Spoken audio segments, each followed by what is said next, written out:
জ্যৈষ্ঠ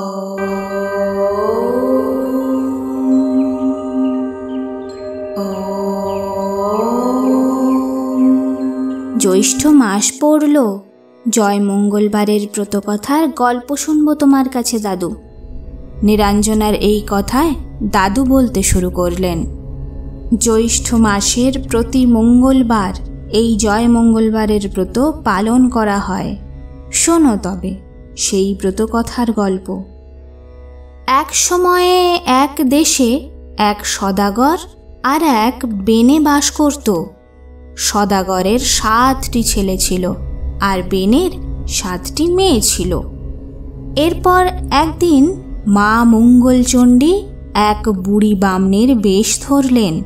তারপর বেনের বাড়ি গেলেন একটু ছলনা করতে। সেখানে গিয়ে তিনি বললেন, ও মা, 2টি ভিক্ষে দাও গো। এই শুনে বেনে বউ তাড়াতাড়ি সিদে সাজিয়ে ভিক্ষে দিতে এলো। সেই বামনি জিজ্ঞাসা করলেন, তোমার কয় ছেলে কয় মেয়ে মা? বেনে বউ বললে, বুড়িমা, আমার 7টি মেয়ে, ছেলে নেই। বামনি তখন বললেন, আমি ছেলে 8 কুড়োর মুখ দেখি না আর মেয়ে 8 কুড়োর ভিক্ষে নিই না। এই বলে বামনি চলে যাচ্ছিলেন। বেনে বউ কেঁদে পায়ে পড়ে বললে, যাতে ছেলে হয় তার একটা উপায় করো মা। বামনি তখন একটা ফুল দিয়ে বললেন, এই ফুল ধুয়ে জল খেলে তোমার ছেলে হবে, তার নাম রেখো জয়দেব। এই বলে বুড়ি বামনি চলে গেলেন। তারপর তিনি সদাগরের বাড়ি গিয়ে ভিক্ষে চাইলেন। সদাগরের বউ সিদে সাজিয়ে ভিক্ষে দিতে এলো। বামনি জিজ্ঞাসা করলেন, কয় ছেলে কয় মেয়ে মা তোমার? সদাগরের বউ বললে, বুড়িমা, আমার 7টি ছেলে, মেয়ে নেই। বামনি তখন বললেন, ওরে বাবা, আমি মেয়ে 8 কুড়োর মুখ দেখি না আর ছেলে 8 কুড়োর ভিক্ষে নিই না। এই বলে বামনি চলে যাচ্ছিলেন। তখন তাড়াতাড়ি সদাগর বউ সিদে মাটিতে রেখে ছুটে গিয়ে বামনির পা দুটো জড়িয়ে ধরে কেঁদে বললে, বুড়িমা, উপায় করো, আমি বড় দুঃখী, আমার যাতে একটি মেয়ে হয় তাই করো মা। তখন একটা ফুল দিয়ে বামনি বললেন, তুমি এই ফুলটা ধুয়ে জল খেও, তাহলেই তোমার একটি মেয়ে হবে, আর সেই মেয়ের নাম রেখো জয়াবতী। এই বলে তিনি চলে গেলেন। ওদিকে যথাসময়ে বেনে বউ আর সদাগর বউ দুজনেই পোয়াতি হলো। দুজনেরই যথাক্রমে একটি ছেলে ও একটি মেয়ে হলো, আর তারা তাদের নাম রাখল জয়দেব ও জয়াবতী। একটু বড় হতেই জয়াবতী নিজে হাতে ফুল তোলে, মা মঙ্গলচণ্ডীর পূজা করে। জয়দেব হেসে খেলে বেড়ায়। একদিন জয়দেবের পায়রা উড়তে উড়তে জয়াবতীদের বাড়ির দিকে গেল। তাই দেখে জয়দেব তার পিছন পিছন ছুটতে ছুটতে গেল। জয়াবতীদের বাড়ির কাছে এসে দেখে যে জয়াবতী কয়েকটি ছোট্ট ছোট্ট মেয়েদের নিয়ে বাগানে এক গাছতলায় মাটির বালির নৈবেদ্য সাজিয়ে ফুল দিয়ে সব পূজা করছে, আর তার পায়রাটা জয়াবতীর কোলের উপর বসে আছে। জয়দেব দৌড়ে গিয়ে জয়াবতীকে বললে, দাও, আমার পায়রা দাও তো, কেন তুমি একে ধরেছ? জয়াবতী অবাক হয়ে জয়দেবকে বললে, আমি তো তোমার পায়রা ধরিনি, ও উড়ে এসে আপনিই বসেছে, আর আমি এ পায়রা দেব না। জয়দেবের রাগ হয়ে গেল। সে বললে, পায়রা না দিলে এসব দূর করে ফেলে দেব। জয়াবতী বললে, সে কি, এই যে আমরা জয় মঙ্গলবারের ব্রত করছি। জয়দেব বললে, তাই বুঝি ধুলো দিয়ে? তা এ ব্রত করলে কি হয়? জয়াবতী বললে, যে এই ব্রত করে তার কখনো দুঃখ থাকে না, জলে ডোবে না, আগুনেও পড়ে না, খাড়ায় কাটে না, হারালে পায়, মরে গেলে বেঁচে ওঠে। জয়দেব এই কথা শুনে একটু হাসলে। তারপর আবার বললে, আচ্ছা, ব্রতের ফল এর পর বুঝব, এখন আমার পায়রা দেবে কিনা বলো। আর সব মেয়েরা জয়দেবকে ভয় করত, তারা জয়াবতীকে বুঝিয়ে বললে।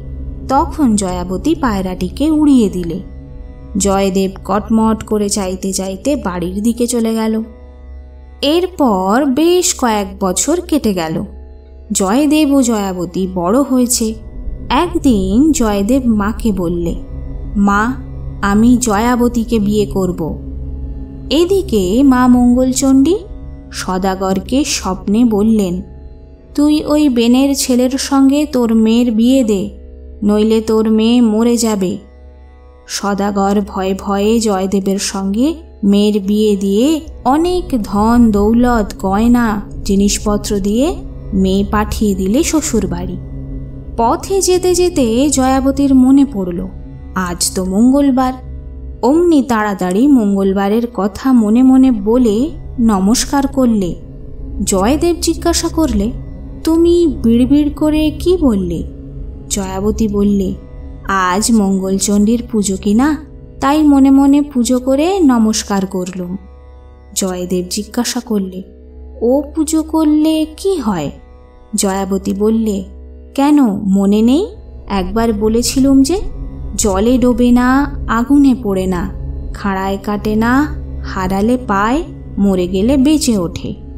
বেশ খানিক দূর গিয়ে জয়দেব আবার বললে, দেখো, এখানে বড় চোরের ভয়, তুমি তোমার গয়নাগাটি সব খুলে ফেলো।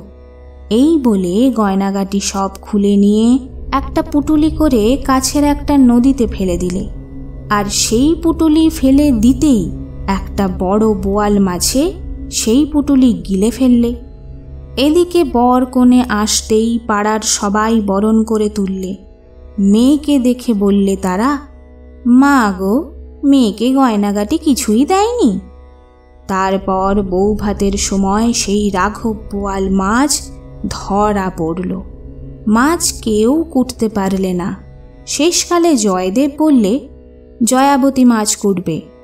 সকলে হেসে উঠল। জয়াবতী মা মঙ্গলচণ্ডীকে স্মরণ করে মাছ কুটতে গেল। যেমনই বটি মাছের গায়ে ঠেকালে, অমনি মাছ কেটে খান খান হয়ে গেল। আর সেই গয়নার পুটুলি তার কাছে এসে পড়ল। জয়াবতী সেই পুটুলি নিয়ে ঘরে গিয়ে হাত পা ভালো করে ধুয়ে তার সেই হিরে মুক্তোর সোনার গয়না পরে এসে মাছ কুটতে বসল। তাই না দেখে সবাই অবাক হয়ে গেল। জয়দেব মুখ টিপে হাসতে লাগল। তারপর সবাই বললে, এত রান্না রাঁধবে কে? জয়দেব বললে, জয়াবতী রাঁধবে। জয়াবতী মা মঙ্গলচণ্ডীকে স্মরণ করে রাঁধতে গেল। মা মঙ্গলচণ্ডীর এমনই কৃপা, তিনি নিজে এসে সব রেঁধে দিয়ে গেলেন। সবাই সেই খাবার খেয়ে খুব সুখ্যাতি করলে। তারপর যথাসময়ে জয়দেবের একটি ফুটফুটে ছেলে হলো। একদিন সেই ছেলেকে শুইয়ে জয়াবতী কাজে গেছে। জয়দেব এসে ছেলেকে নিয়ে গিয়ে কুমোরের পৌনে ফেলে দিয়ে চলে এলো। সেদিন কুমোরদের পৌন কিছুতেই আর জ্বলে না। শেষকালে মা মঙ্গলচণ্ডী নিজে এসে ছেলেকে নিয়ে গিয়ে জয়াবতীকে দিয়ে এলেন। আবার আরেকদিন জয়দেব ছেলেকে নিয়ে গিয়ে পুকুরের সিঁড়ির তলায় পুঁতে দিয়ে এলো। মা মঙ্গলচণ্ডী ছেলেকে বাঁচিয়ে জয়াবতীর কোলে দিয়ে এলেন আর বলে দিলেন, ছেলেকে সামলে রাখিস। তারপর আর একদিন জয়দেব ছেলেকে একখানা কাঁটারি দিয়ে কাটতে যাচ্ছিল। এমন সময় জয়াবতী এসে পড়ল। এই দেখে জয়াবতী বললে, ওগো, তোমার এততেও বিশ্বাস হলো না? তখন জয়দেব বললে, হ্যাঁ, এইবার আমার বিশ্বাস হয়েছে। মা মঙ্গলচণ্ডী বড় কৃপাময়ী। তারপর জয়াবতীর আরও ছেলে মেয়ে হলো। শ্বশুর শাশুড়ি নাতি নাতনির মুখ দেখে যথাসময়ে স্বর্গে গেলেন। জয়দেব জয়াবতী খুব সুখ স্বাচ্ছন্দ্যে ঘরকন্যা করতে লাগল।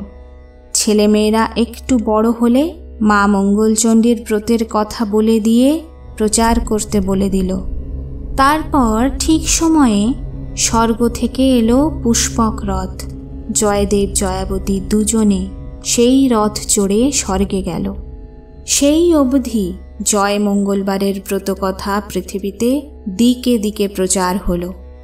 ইতি জয় মঙ্গলবারের ব্রতকথা। ওম সর্বমঙ্গল মাঙ্গল্যে শিবে সর্বার্থ সাধিকে শরণ্যে ত্র্যম্বকে গৌরী নারায়ণী নমোস্তুতে।